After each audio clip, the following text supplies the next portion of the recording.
I know as a matter of fact that Filipinos are really hardworking people. How did Filipinos become rich in, say, the US? The average salary in Japan, on the other hand, sits at just 6.2 million yen. Oh wow! Finally, when you come to a new country, you're working so much harder. But is there another reason why overseas Filipinos are rich?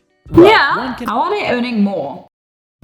What's up, Philippines? Love seeing your smiling faces again. It's another reaction video today that I'm going to watch with you guys, and today we're reacting to why overseas Filipinos are super rich. And I'm like, oh, did I miss something? But yeah, we'll watch it together. Of course, we'll discuss it in the comment section and see what this video is about. Before we do so, please, if you have been a long-term follower, if you've been watching my videos without subscribing, I see it in the statistics, subscribe to my channel. It's free and you get notified whenever I upload a new video, so you're not missing out on anything. And yeah, it brings me joy to entertain you guys and also to learn something new together. So it's a small gesture, big impact. Thank you so much for supporting the channel. Without further ado, let's jump into this. Let's see who's rich. The overseas Filipino community has grown to some of the world's largest diaspora. According to some estimates, there are now over 10 million Filipinos living outside of the Philippines. 10 million is nearly Filipinos? 10% of the country's total population. The interesting fact behind these overseas Filipino communities isn't about how big they are, but rather how successful they have become. Indeed, Filipinos when going abroad tend to become very rich. How factual is that? Well, let me show you some official statistics published in some of the world's richest countries. Okay. Data from Pew Research shows that Filipinos in the United States have a median annual household income of over $1,400 more than the as of data published in 2019. Some datasets, however, estimate that the household income is more than $100,000. Now, just compare these to the average of the country. White ethnic groups have a median household income of just $81,060, whereas Hispanic just at $62,800. Hold on, I had somebody reaching out to me saying, hey Nelly, please look at these numbers with a grain of salt, because a household in that case can be like a lot of people stuck together in a little apartment, just literally working. So I don't know how many people are considered for a household. Is it 2 people, 3 people? Is it average? You know, we need to have context here. The average of all races sits at $74,580. Put simply, Filipinos living in the United States are performing much better than the average. You might think that this is an isolated case in the United States. Well, actually, it's not. An article published by local news corporation Philstar said that overseas Filipino workers in Japan reported that they received positive treatment from their employees. Entry-level workers earn at least 54,548 pesos, while highly skilled. We were talking about these things in a video, saying where Filipinos are not welcome, and Japan was actually mentioned in that video, so I'm surprised to see this. Doesn't make sense, so I don't know, somebody please bring some clarity to this topic. The video is here, watch it if you want to get the context. Professionals can earn up to 377,640 pesos, which is about 900,000 yen. A highly skilled Filipino professional would earn at least 10 million yen annually. The average salary in Japan, on the other hand, sits at just 6.2 million yen. Oh, wow! Finally, another data set for Australia also shows the same story.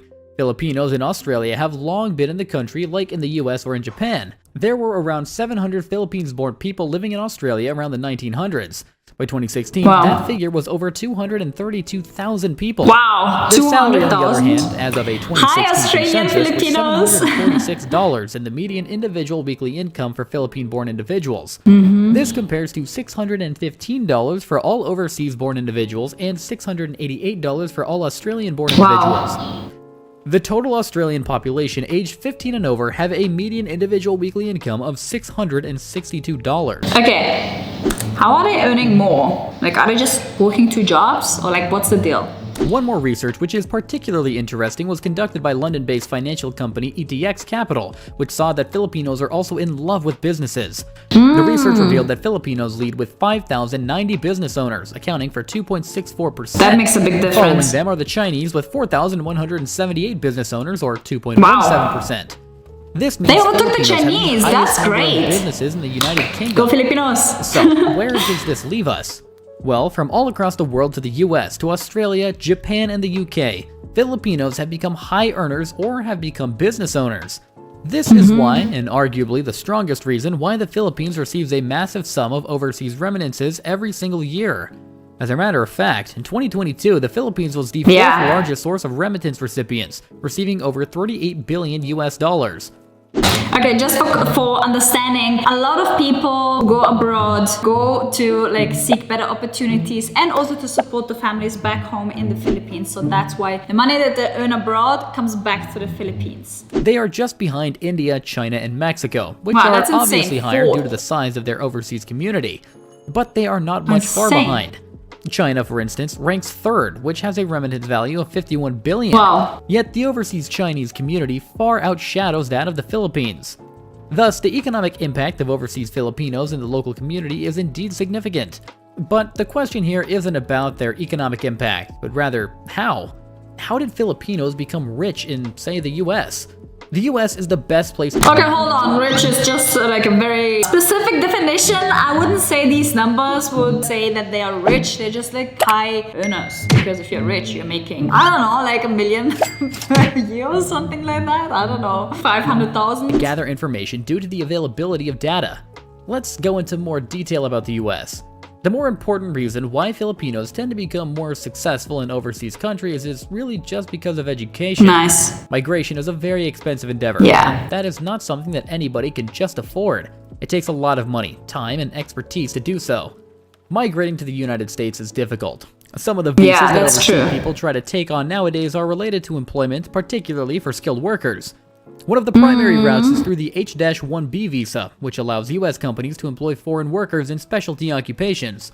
This visa requires a high level of education and skills, typically necessitating at least a bachelor's degree or equivalent in a specialized field.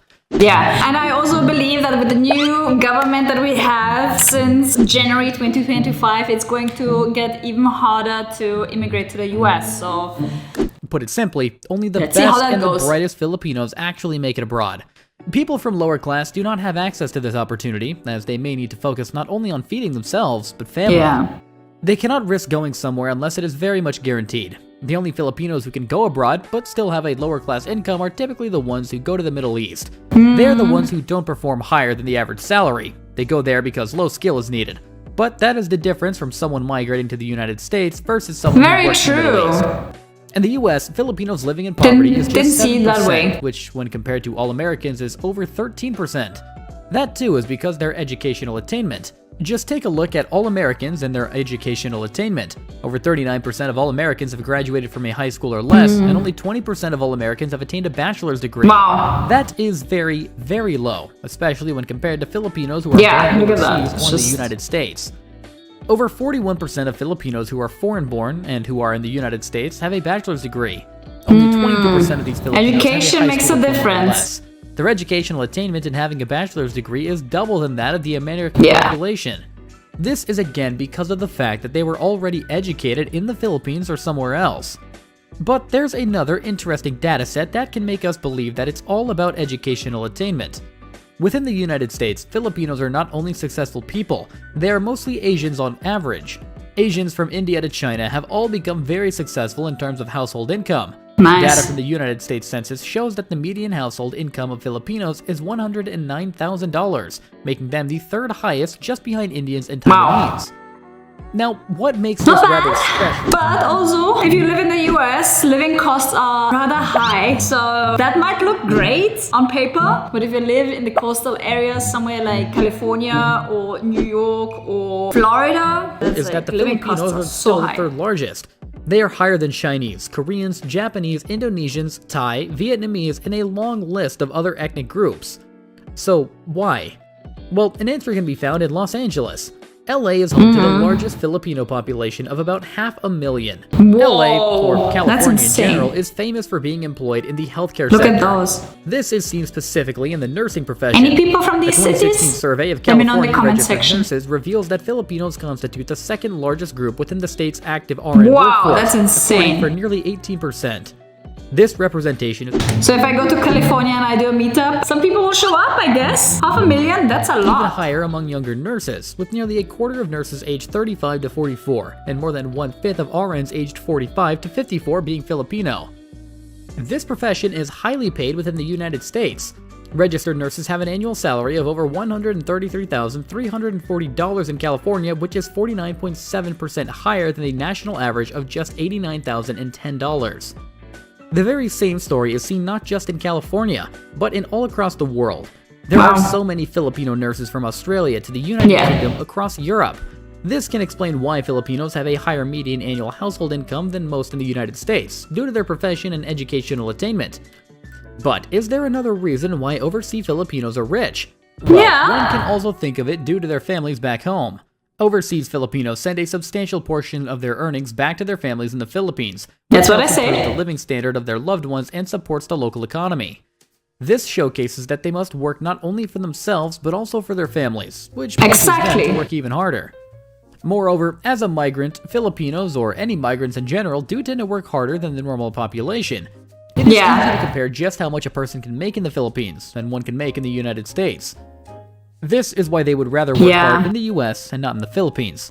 But anyway, do let us know what you think down in the comment section below. Thanks for watching. Yes, wow. I know as a matter of fact that Filipinos are really hardworking people. You know, normal working hours in Europe are 8 hours. I mean, that's not really accurate. Less than 8 hours. In the Philippines, people work 12 hours per day. So they are kind of like born into the system of just like being very resilient when it comes to work hours and working really hard to feed the family. And of course, when you're an immigrant, it also makes such a big difference. I know from my family that when you come to a new country, you're working so much harder, you have like different problems, and that's also something that keeps you pushing. And also the thought that one day you can take it a little bit easier is a really nice thought. So to everybody out there who was going through this, I see you and I really appreciate you all. I know it's a tough one, and saying Filipinos are rich because they are overseas is not really that accurate. Yes, they left the country to seek better opportunities, but that doesn't mean that they are enjoying life on a super yacht in California in one of the mansions. So the reality looks very different. Let me know in the comment section down below how it looks for you if you are living abroad and what it looks like. I will definitely respond to your comments. Let's keep this discussion going. And talking of being overseas, I also go overseas to travel, and if you want to check out my other channel, which is Nelly's Life, please do so. I would love to inspire you to see new places, explore new foods, dive into new cultures. So if that is something for you, please check it out. I have a ton of videos from around the world and also from the Philippines. So if that's your thing, check it out. Like I said, if you are not subscribed to this channel yet, please also do so. It helps a lot, and this community is growing. I love like having these conversations with you guys, because just because a video says something, it doesn't mean that it is the harsh reality, you know. It's like clickbait. But I'm not accusing anybody of that, of course. This is a place where we discuss things, so please let's discuss. I'll see you guys next time here on What's Up Philippines.